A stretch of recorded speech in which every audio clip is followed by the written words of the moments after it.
किसी गांव में एक साधु रहा करता था। वह जब भी नाचता था तब भी बारिश होती थी। इसलिए गांव के लोगों को जब भी बारिश की जरूरत होती, वे लोग साधु के पास जाते और उनसे अनुरोध करते कि वह नाचे। और जब वह नाचने लगते तो बारिश जरूर होती थी।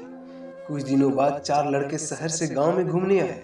जब उन्हें यह बात पता चली कि किसी साधु के नाचने से बारिश होती है, तो उन्हें यकीन नहीं हुआ। शहरी पढ़ाई लिखाई के घमंड में उन्होंने गांव वालों को चुनौती दे दी कि अगर हम भी नाचेंगे तो बारिश होगी, और अगर हमारे नाचने से बारिश नहीं हुई तो साधु के नाचने से भी बारिश नहीं होगी। अगले दिन सुबह सुबह गांव वाले उन चारों लड़कों को लेकर साधु के कुटिया के पास पहुंचे। गांव वालों ने साधु को सारी बात बताई। फिर उन लड़कों ने नाचना शुरू किया।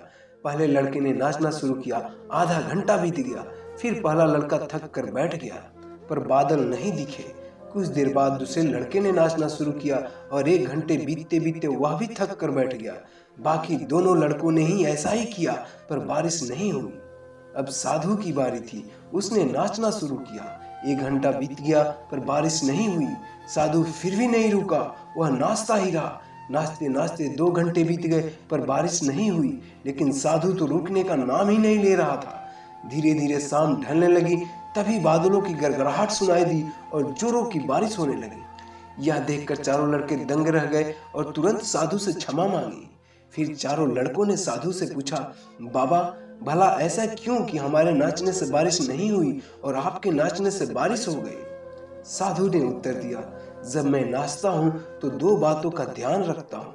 पहली बात तो मैं यह सोचता हूँ कि अगर मैं नाचूंगा तो बारिश को होना ही पड़ेगा, और दूसरी यह कि मैं तब तक नाचूंगा जब तक कि बारिश ना हो जाए।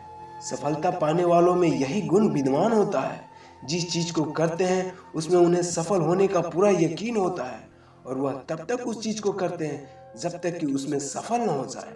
इसलिए हमें सफलता हासिल करनी है तो उस साधु की तरह ही हमें अपने लक्ष्य को प्राप्त करना होगा।